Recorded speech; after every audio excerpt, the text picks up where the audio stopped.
नमस्कार, जोहार। मैं बैजनाथ महतो। आप सभी का हमारे YouTube चैनल हरियर उड़ान ट्रस्ट में हार्दिक स्वागत है। आप सभी हमारे चैनल से जुड़ने के लिए हमारे चैनल को लाइक, सब्सक्राइब एवं वीडियो को शेयर करें। हमारे यहाँ बहुत सुंदर ज़मीन है, मिट्टी है, वातावरण है और जंगल झाड़ियों से, पहाड़ों से घिरा हुआ जगह है।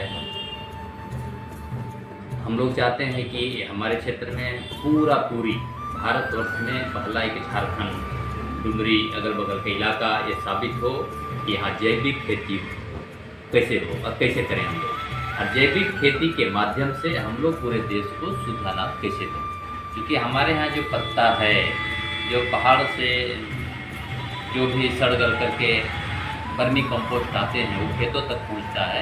और हमारे पास भारतीय नस्ल का पुराना गाय है, जिसको देहाती गाय बोलते हैं, उसका गौमूत्र, उसका गोबर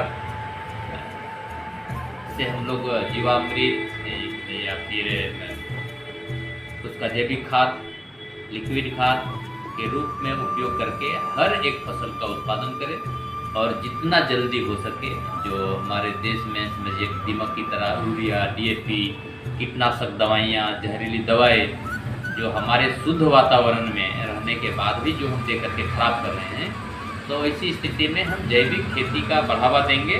क्योंकि हमारे पूर्वज खाद का विरोध थे और वो कभी भी नहीं चाहते थे कि सल्फेट का उत्पादन हम खाएँ, उससे शरीर का नुकसान होता है।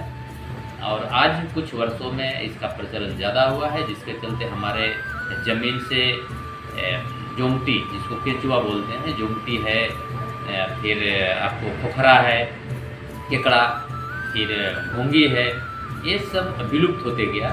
यहाँ तक कि हमारे यहाँ बहुत सारी मछलियाँ होती थी खेत में, उसके चूमा में, उसके गड्ढे में, जो बहुत लोगों का छोटा मछली जैसे गरई है, पुठी है, ये सब खाने को मिलता था। और वह भी हमारा जीवोपार्जन और साग सब्जी के रूप में काम आता था, जो आज नहीं आ पा रहा है। जिसके चलते तरह तरह का बीमारी हम लोग के बीच में, जैसे देहाती लेवल पे हम लोग के यहाँ ना कोई गैस का शिकायत था, ना थायराइड का शिकायत था, ना मोटापन का शिकायत था। और हमारे यहाँ के लोगों का जो शरीर था वो हष्ट पुष्ट और मजबूत था।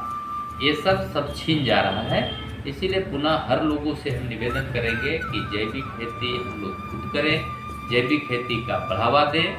जो गौमूत्र है, गोबर है, बेसन है, गुड़ है और मिट्टी है, शुद्ध मिट्टी, बर या पीपल पेड़ के नीचे का मिट्टी से हम लोग 20 लीटर गाय के पेशाब, 20 किलो गोबर, ताज़ा गोबर, 1 किलो गुड़, 1 किलो बेसन और 1 किलो मिट्टी से हम लोग 1 एकड़ का जैविक खाद बनाने का प्रयास करें, ताकि हम लोग अपना खाद, अपना उत्पादन बेहतर बाजार में हम लोग कर सकें। दूसरा बात है कि अभी मिलेट्स का चर्चा पूरा होता है पूरे देश में। मिलेट्स मतलब होता है मोटा अनाज। मोटा अनाज का मतलब हो गया कोदो, गोंदली, मड़ुआ, कासा, बाजरा, बाजरी, ये सब चीज़ मोटा अनाज में आता है। और वो रोग प्रतिरोधक क्षमता बना करके रखने में हमारा शरीर काबिल होता है और पूरा विश्व में इसका ये डिमांड है। पहले बहुत बड़ा, बहुत ऐप में, मैंने मुझे काट में, मन में, बीटा में, बांध में, हमारे यहाँ ठकनी में, बहुत तरह का कोहनी में रहता था उसका बीज और उसका भंडारण। लेकिन कुछ वर्षों में वह हमारे जीवन को प्रभावित किया है।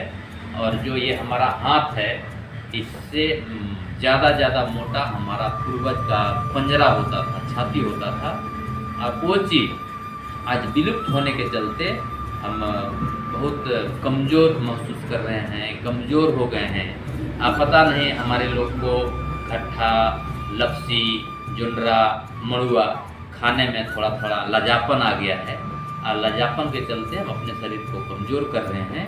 इसलिए मेरा निवेदन होगा कि घट्टा, लपसी, मक्का जुंडरा का भूंजा, बाजरा का भूंजा ये जो पूर्वज हमारे यहाँ लाई के रूप में, लट्ठा के रूप में जो उपयोग करते थे, आज समय है उसका उपयोग करना। उपयोग के साथ साथ एक हम बाजार भी उसका क्लियर करेंगे, क्योंकि हरियर उर्वरक ट्रस्ट जहाँ जैविक खेती, अपना खेती करने के साथ एक अपना उत्पादन जो ढेंकी से होता है पुरानी चीज़ में कि जले नहीं, उस पर भी हम लोग पहल किए हुए हैं। ढेंकी घर का भी लगाए हैं, उस पर भी हम लोग पहल करेंगे, क्योंकि खेती सालों भर हो।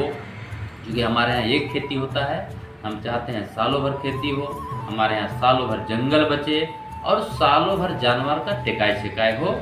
हमारा आदमी खुद लाखपति और करोड़पति हो जाएगा। दूसरा चीज़ और सुधार के लिए हम लोग गांव-गांव, घर-घर जाएंगे।